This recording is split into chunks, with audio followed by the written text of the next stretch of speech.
Okay, everybody, I want to quickly go over my front bumper install, just because mine wasn't exactly traditional, I guess the word would be. As you can see, this front bumper is basically an Amazon special bumper. That pre-runner bar is just bolted to the main piece, and that's how you get it, with two lights already installed, which is, for the price, not that bad. So going through my install, as you see here, this is the passenger side where the stock bracket bolted onto the unibody, and this side was fine.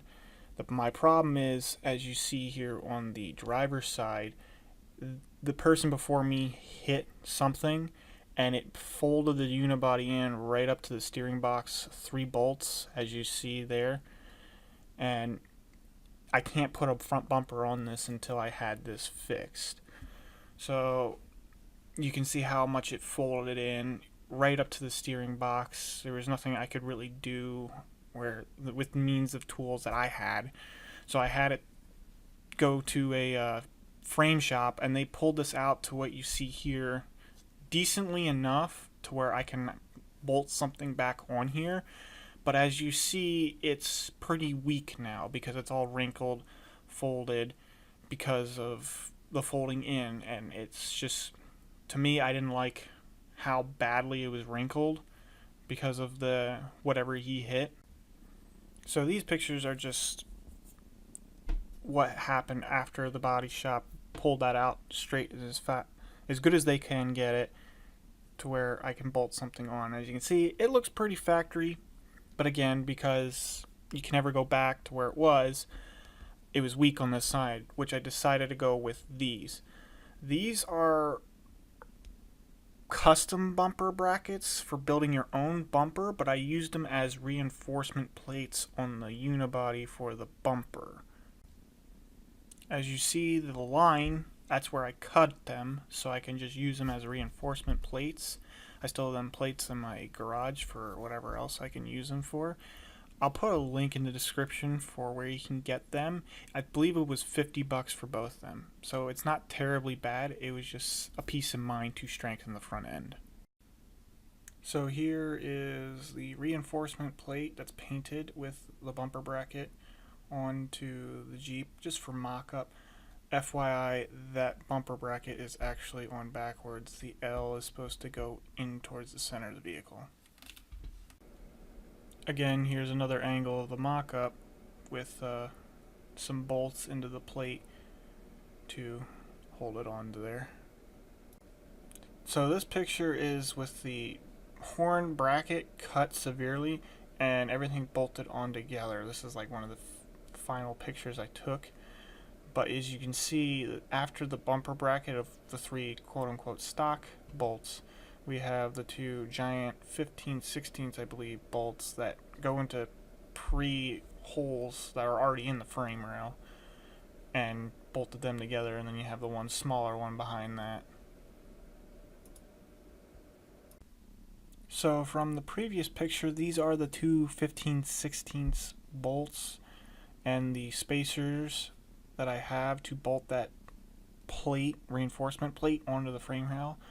And the reason for these spacers, you see, they're 1 inch wide, I guess you would say, for the space to take up in the frame rail and to not squish the frame rail like a sandwich. It's just to hold the bolts. Like you see here, you can see within the frame rail the bolt will go all the way through, and with those spacers on the bolt, it'll keep the bolt from, like I said, sandwich or crushing the unibody frame rail from a tightening down, which you don't want. I just want it to hold the plate on there instead of squish the unibody. That's the whole point of them spacers and the bolts the way they are. So here's the inside view of the frame rail of the passenger side bracket and everything. You can see the 2 15/16 bolts on the left side of the screen with the washers. Those spacers are in between this side of the frame rail and the outside of the frame rail, just to have everything there. And then the bolt on your right side of your screen is just a standard bolt. I don't remember what size it was. There's no spacer in that one because the frame rail already has its own like spacer made up to it.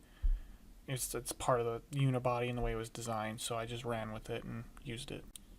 And here's just the passenger side mount. Everything's bolted up, everything's tight.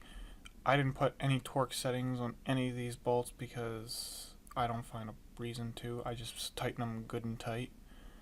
So this is the passenger side all tightened down, looking up at it with all the bolts.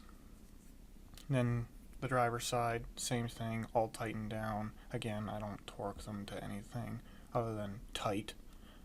So that's basically it for the bottom.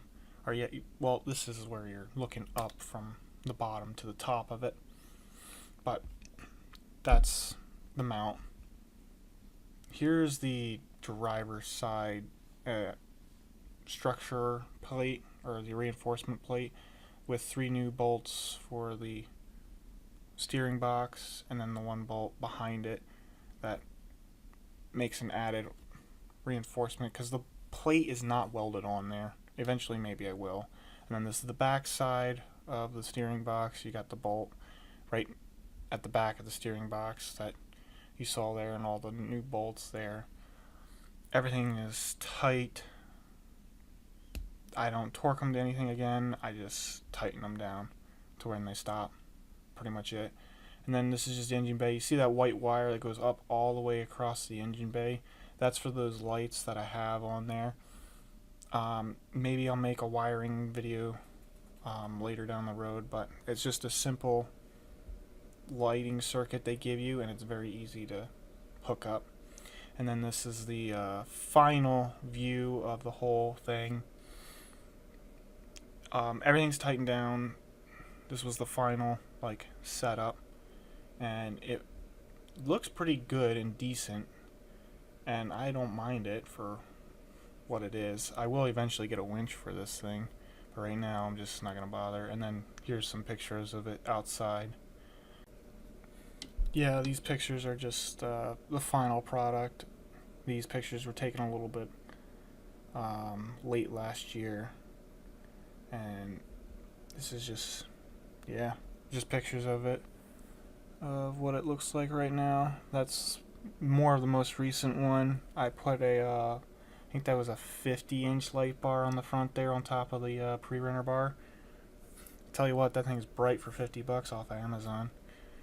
And that's wired up just like the other 2 lights are wired, but on its own circuit. I got a harness that was off of Amazon for another like $20 or something like that. Yeah, this is all how it sits as of right now.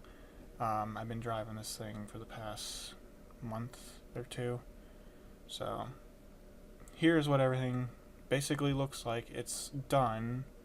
Well, done up to this point where I can drive it every day. I do have a few quirks I'm still working out with the thing, but that's as I go. I'm not going to down the vehicle. So this is the bumper install. For what it is, it's good. So that's it. Bye.